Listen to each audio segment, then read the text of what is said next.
Monsieur le député, vous avez une seconde question. Oui, je vous remercie, Madame la Présidente. Monsieur le ministre, cette portera sur Jérusalem.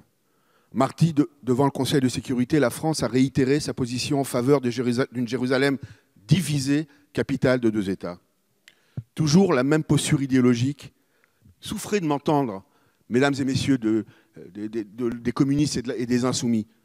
Au moins, les islamistes, mais au moins respectez. On a écouté avec beaucoup de difficulté votre haine. S'il vous plaît, seul monsieur Habib a la parole. Je vous remercie. Je reprends, Madame la Présidente. Toujours la même posture idéologique abritée derrière ce soi-disant consensus international qui a conduit notre pays à voter des résolutions scandaleuses de l'UNESCO, islamisant le mont du Temple, le mur occidental, le caveau des patriarches ou le tombeau de Rachel, qui sont les lieux les plus sacrés du judaïsme, Monsieur le ministre. Toujours ce même concept de colonisation brandi par le Quai d'Orsay depuis 50 ans. Alors que les dirigeants palestiniens sont corrompus, on l'a vu encore tout récemment avec le détournement de fonds européens, et prennent leur peuple en otage.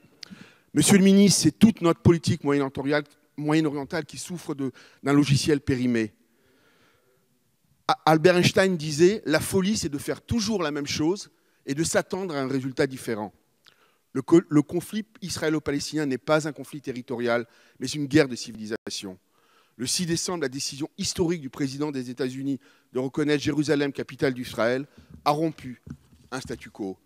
Une paix durable, Monsieur le ministre, ne peut se bâtir sur une falsification de l'histoire. En décembre dernier, je rappelais au président de la République ces lignes magnifiques de Chateaubriand, votre prédécesseur au Quai d'Orsay, ou en tout cas au ministère des Affaires étrangères, un de vos illustres prédécesseurs dans Itinéraire de Paris à Jérusalem. Le peuple juif a assisté 17 fois à la ruine de Jérusalem et rien ne peut le décourager, rien ne peut l'empêcher de tourner ses regards vers Sion, même dans les périodes les plus sombres de son histoire, des massacres des croisés au bûcher de l'Inquisition, des pogroms cosaques au soulèvement du ghetto de Varsovie, jamais Jérusalem n'a quitté le cœur et les prières du peuple juif. Vous le sentez, je ne vis pas à Jérusalem, mais je vibre pour Jérusalem, ce n'est pas de moi, c'est de Elie Wiesel. Je rappelle que sous domination jordanienne de 48 à 67, des synagogues ont été détruites par dizaines à Jérusalem. Le mur occidental a été transformé en dépotoir et l'accès aux Juifs interdit. Jérusalem outragée, Jérusalem brisée, Jérusalem martyrisée, mais Jérusalem enfin libérée en 1967.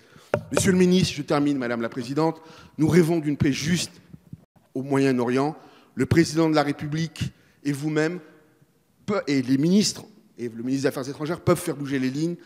À quand le transfert de l'ambassade de France d'Israël à Jérusalem? Je vous remercie.